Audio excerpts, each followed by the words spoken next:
Cəlilabadda güclü leysan yağışlarından sonra uçmuş torpaq laylarının yuyulması zamanı arxeoloji nümunələr üzə çıxıb. Tarixin müxtəlif dövrlərinə aid olan bu tapıntılar Muğam mədəniyyətinə aiddir. Artıq məsələ ilə bağlı aidiyyatı qurumlar məlumatlandırılıb.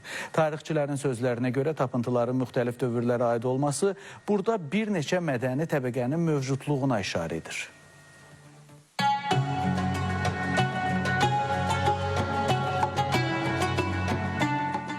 Maddi mədəniyyət nümunələri Cəlilabad rayonunun Uzuntəpə kəndində su kanalının içərisində aşkarlanıb. Belə ki, son günlərdə yağan intensiv yağışlar nəticəsində kanalın içərisində torpaq layları aşınmaya uğrayıb. Nəticədə ərazidə bir sıra məişət əşyalarının qalıqları, eləcə də insan sümükləri üzə çıxıb. Fikir verirsiniz ki, bişirilməmiş və girdən hazırlanmış, belə deyək ki, yəqin ki, bu ya səhəng tipli, yaxud qazan tipli bir nümunədir. Belə bir nümunə də var. Bu ermən və çox yəqin ki, qədim dövrə gedib çıxır.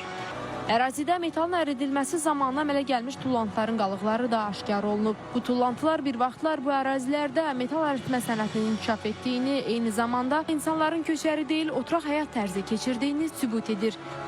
Fikir verirsiniz, bu uçan hissələrdə, yəni sürüşmə hissələrində həmin o bizim tarixi nümunələrin yeri görünür.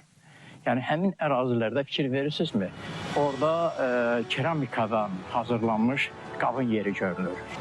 Mütəxəssislər bildirirlər ki, qədim və orta əsrlərə aid olduğu ehtimal edilən bu arxeoloji nümunələr Muğam mədəniyyəti ilə bağlı yeni məlumatların ortaya çıxmasına səbəb ola bilər. Hazırda bu tapıntılarla bağlı məlumatlar Milli Elmlər Akademiyasının Arxeologiya və Antropologiya İnstitutuna təqdim olunub. Yaxın günlərdə ərazidə daha ətraflı tədqiqatların aparılması üçün mütəxəssislərin cəlb olunacağı gözlənilir. Yaqub Mehdioğlu, Diana Cəlali, Vüqar Qaliboğlu, Space TV Cəlilabad.